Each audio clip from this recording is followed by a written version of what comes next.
Hello there, pre-calculus students. This is Mr. Kashi speaking.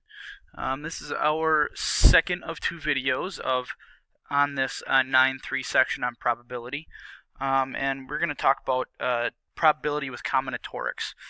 So now, hopefully, you will understand by the end of this that combinatorics is just a tool that we use in order to help us with different probability problems in different situations. So with that being said, I do want to show you a couple of shortcuts with your calculator and how to calculate combinatorics. So if you are at your, you have your calculator, let's just say that we want to do 5, choose 3 using combinatorics. What I would do is I would hit the 5 first, and then I would go to my math key. Then I would go over to the probability column. Then I would go down to 3. Right there. You can either hit 3, you can scroll down to 3, hit enter. So that's going to put the C in for me. So 5, choose 3, I said we were going to do, so I can just put the 3 in, I hit enter, and then we can find out that 5 choose 3 is 10. So it does that combination for you instead of having to go out and actually use the factorials and divide, say 5 factorial divided by 3 factorial times 2 factorial. You could save some time and just do the combination in your calculator that way. So with that being said, this should make some of these combinatorics a little bit easier when we're talking about combinations. We can just plug them into our calculators. Probability using combinatorics. If you flip a coin 3 times, what is the probability that it will land on tails exactly 2 times?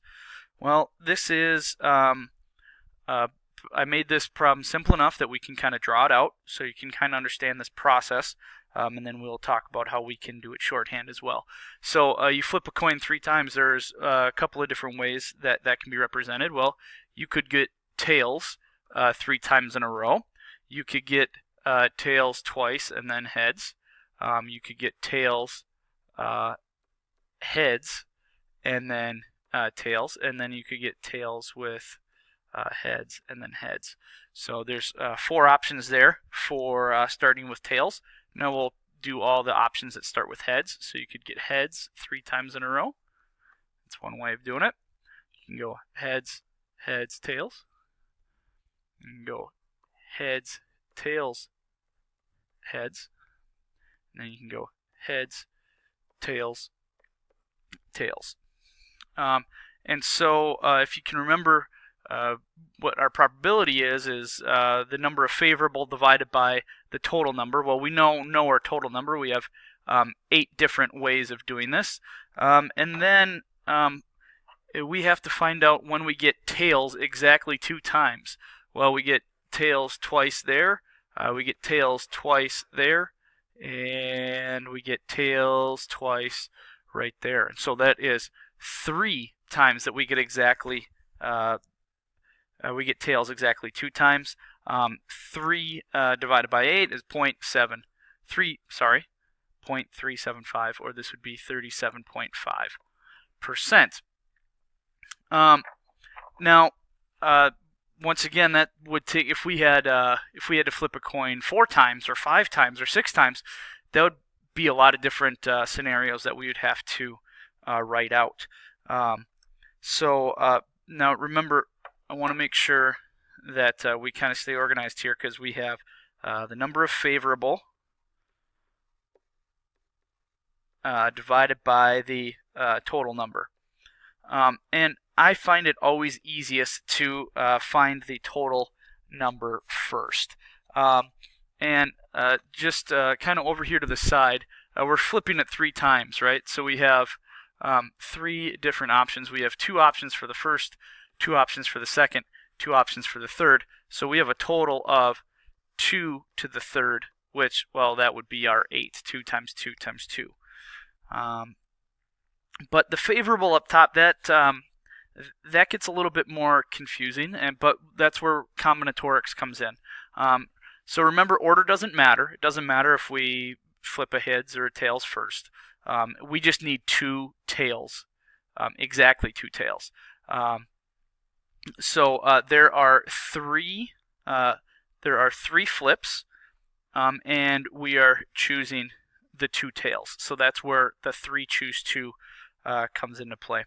And if you were to use your calculator, find out what 3 choose 2 is, that would come out as 3, and well, we would get our same answer as there. So a little bit faster using combinatorics. It's just going to be taking some practice to find out what our numerator is with those combinations. So moving on to another one, flipping a coin 5 times. What is the probability that will land on tails exactly 3 times? Well, this is very, very close to the same problem. We're going to increase the number of times we flip, and we increase tails to be exactly 3 times. So we flip it 5 times, so 2 to the 5th is on the bottom. That is going to be 32. I like to do that math all at once. You can wait till the end if you prefer. Then we have 5 flips, and we're choosing 3 of the flips to be tails.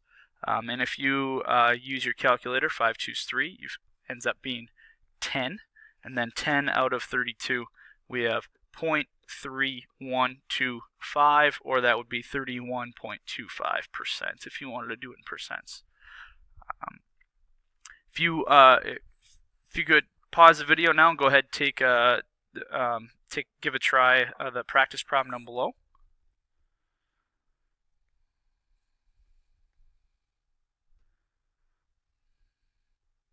All right, I'm going to go through this one kind of quickly here. We flip it 10 times, so that's 2 to the 10th. So that's going to be 1,024. And then we have 10 flips to choose 4 times exactly on tails, so that's 210. If you do that, and that would be 0.2051, or that would be 20.51%. So go ahead and pause the video if you need time to do that, but we do have to move on to our next 2 problems here. So this one is going to, we just want to make sure that we're staying organized and making sure that some of our values add up. So we have 8 students performing in a talent show. 6 of them are telling jokes. We got 6 comedians in the group. But we're only choosing 5 students at random to perform during the first section of the show. What is the probability that all of them will tell jokes? Okay, so once again, we want to make sure that we have number of favorable over the number total. I always find it easier to start with the total. Okay, so the total is we have to start with all the students. Okay, so that would be 8, and we are choosing 5 to perform. Okay, so this would be 8 total, choosing 5 to perform. Okay, and that would end up being 56. And then up top, we are just talking about the comedians, the people telling jokes. So this would be 6 choose, and we have to. They're asking for all of them. So we have 6. I'm just calling them comedians, and that would be all. So in order for them all to be, they would have to be all 5. And if you were to find that combination, that would be 6. And 6 divided by 56 is 0.1071, which that would be a 10.71% chance that all 5 of them would be comedians. Obviously, not very likely to happen. So the main thing here is that when they're talking about all, what is the probability that all of them tell jokes? Well, here these need to make sure that they add up. The 5s need to be there. If we're choosing 5, then all 5 of them need to be there. Okay. We have one more example we want to go through. Brody and his sister went snorkeling this summer and took photos of individual fish with their waterproof camera. They printed their favorite 11 photos, 3 of which showed black fish. If Brody randomly chooses 4 of the photos to hang in his room, what is the probability that exactly 2 of the chosen photos are of black fish? They want it decimal rounded to 4 decimals. So this is kind of a confusing problem just to wrap your head around first. We have 11 photos, okay, and we are choosing 4 of them. That is the first thing that we want to make sure that we're knowing. Okay, so here we have total number. Okay, and that would be 11, choose 4. Okay, he took 11 photos.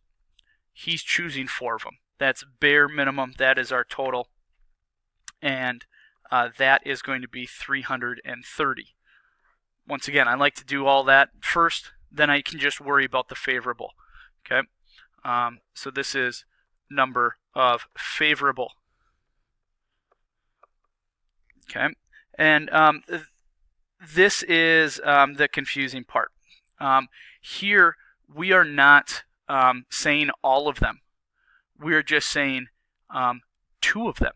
And so here, we need to talk about we have to talk about the 3 of them that are fish, and we are talking about exactly 2. All right? So 3 of them are blackfish, and we just need to choose 2 of those photos. So that is going to be the 3 choose 2. Okay, but that doesn't account for all of the photos. We have to talk about the rest of them. And so here there will be, if you're going to talk about the number of photos that aren't of blackfish, we would have 8. And then we are going to be choosing 2 of those that aren't blackfish. So basically, the things that you just need to make sure happen are that these 2 numbers add up to the 4. Okay, so those 2 need to add up in order for this to work, and these 2 need to add up to the first number. Okay, and we are multiplying those 2 combinations together. So if you do 3 choose 2, that would be 3. And then if you do 8 choose 2, that would be 28. And therefore, we get, I believe, 84 over 330, and that would be a 0.2545. So it's actually a 1 in 4 chance, or pretty close to 25% chance of that happening. So we're going to get plenty of practice with this, but really using these highlighted portions, making sure that those are all accounted for and adding up to the bottom numbers is what we need to make sure of.